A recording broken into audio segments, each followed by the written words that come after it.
Hi there, welcome to my channel.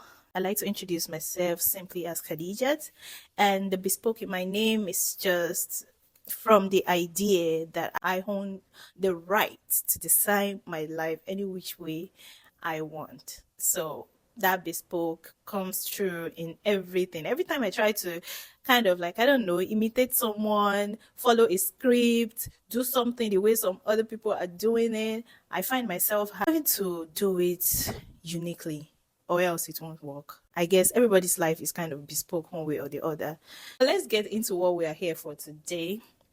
So recently, I've had to make a very serious decision about my career this year, take a step back, stopped working, and that is because currently I just cannot add trying to keep up with an employer's expectation with everything else that I'm dealing with right now, with my health, other personal stuffs. Taking a career break has led me into feeling some kind of way because I know I'm not doing it forever. This is not the kind of story where people say, I'm leaving corporate job, I'm now becoming an entrepreneur, blah, blah, blah. That's not what I'm trying to do here. I'm just taking a break with the hope that when I feel better, I can come back and I will still be able to continue in my career path.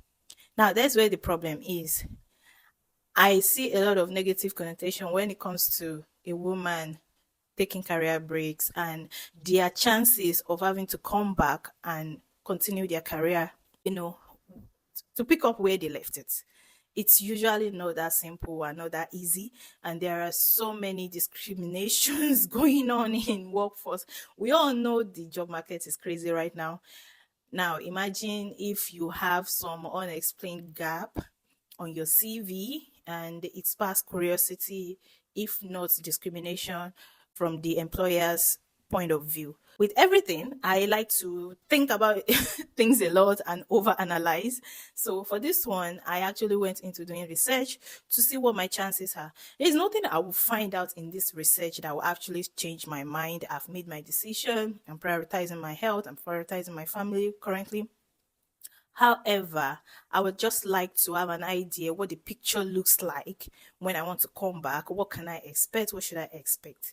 I went searching to even understand career break. What does it look like? What has it been looking like for women over the years? And what are my chances if I want to come back? So this is what I found. So first of all, let's define what career break is moment or periods of unemployment during somebody's career journey, right? So I found out from LinkedIn survey in 2022, 62% of employees actually have reported that they've taken career break at one point or the other in their journey.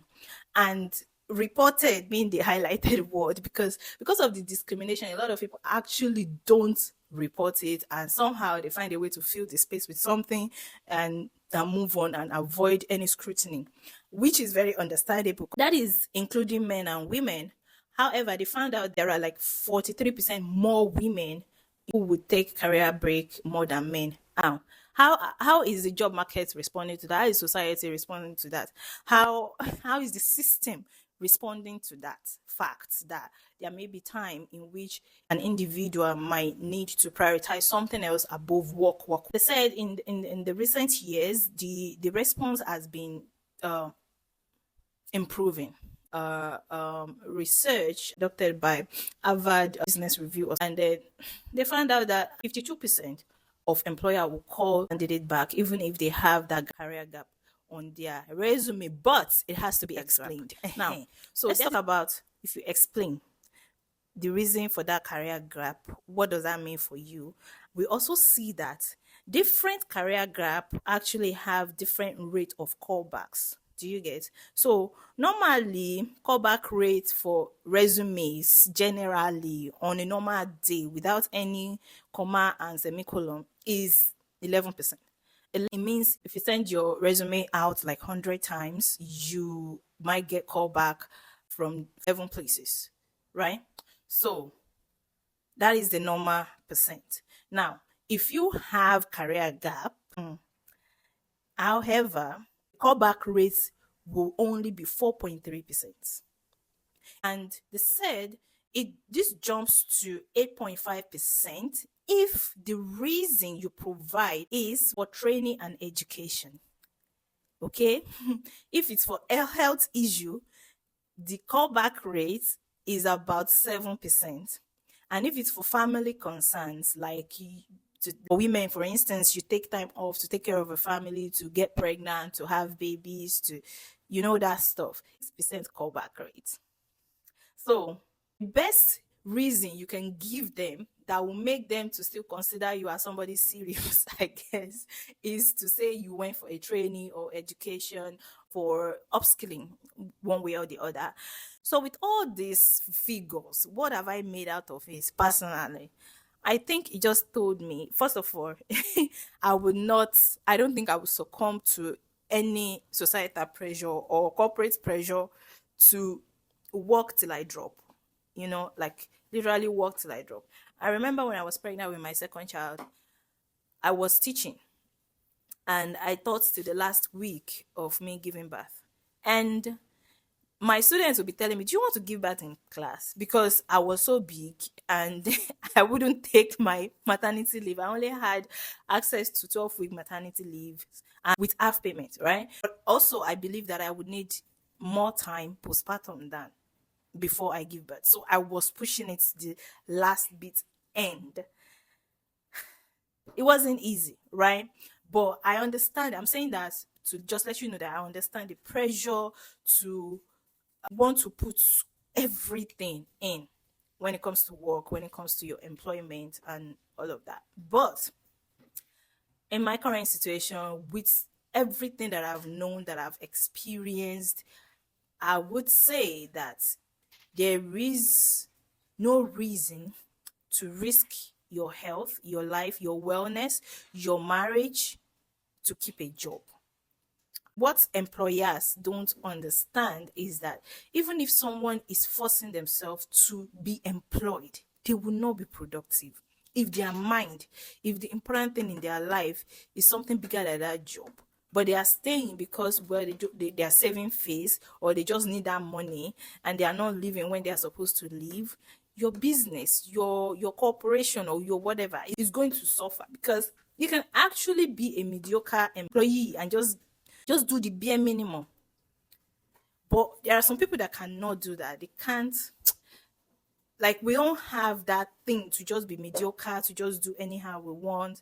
And because of that, we would rather step aside, take care of pressing needs, and let the job go for now and then come back to it. So for me, what I've just learned is that when I'm ready to come back, I'll have a good chance at coming back, and my comeback will be great. That is me speaking from faith. That is me also speaking from my strategic plan. Okay. So I'm not just going to sit at home.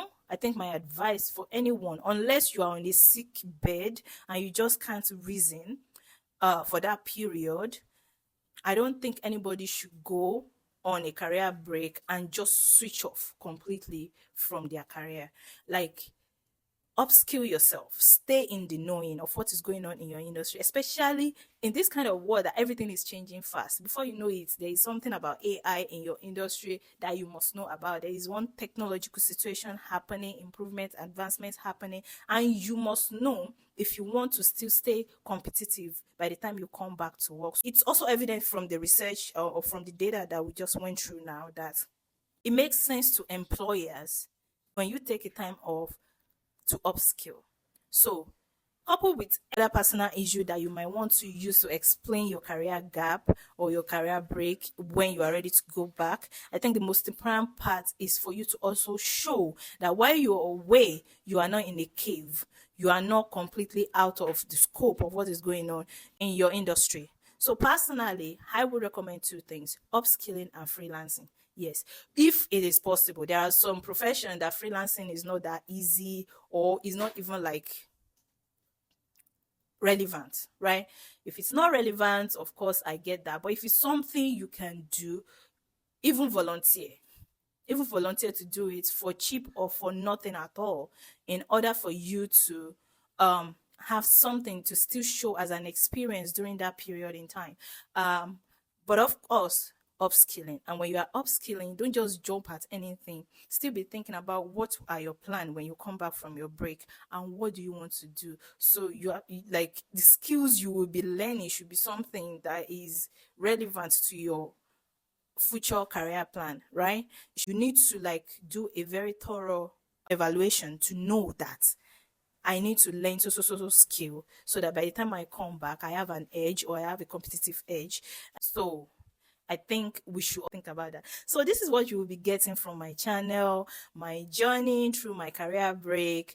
I'm also trying to figure out how to make money during this time. See, I will not lie to you. It's very obvious this current economy. Somebody cannot just like sit down and say that I must be catered to like 100%, right? And if you're someone who has responsibilities, you must be realistic about what you're doing. That's pressure of having to meet somebody's deadlines, KPIs, and all of that. Those were the things that currently disturbs me right now with my health, and also with some other things I'm doing. So it makes sense that I step back a little bit from going for employment and all of that currently. However, there are so many things that I know that I've even done before in the past that I can do in order to make money. And I know there are a lot of women in my position that have had to stop working, like in the traditional sense of working in quotes, and they've been staying at home, but they are quite frustrated because there is no money. They don't have their own money. So I'll be bringing to you what I'm doing. I will be showing my journey, but I also want to state that the whole point at the end of the day of me doing this is to finally regain my health, is to be in a good place mentally, physically. So that means that I'm not doing something that is going to put me in that state of mind in which I start looking so haggard and so stressed and hating life, hating work. So whatever I'm doing, or whatever I'm going to be doing, has to be enjoyable. It has to be something flexible and give me time to put other things that I'm prioritizing, yeah, as my priorities. You are also in this phase, maybe you started your career break, or you're actually thinking of taking a career break and you are anxious about what are your prospects. I hope this has been enlightening a little bit for you to make your decision. And if you're already on the career break and you are not even sure what you're doing, I hope this helps you gain some insights on how you should be spending your time. And if even if it's just 15 minutes you can dedicate to learning a new skill in a day, I think it will go a long way for you. And at the end of the day, you will have something to show as the reason why you were on break, right?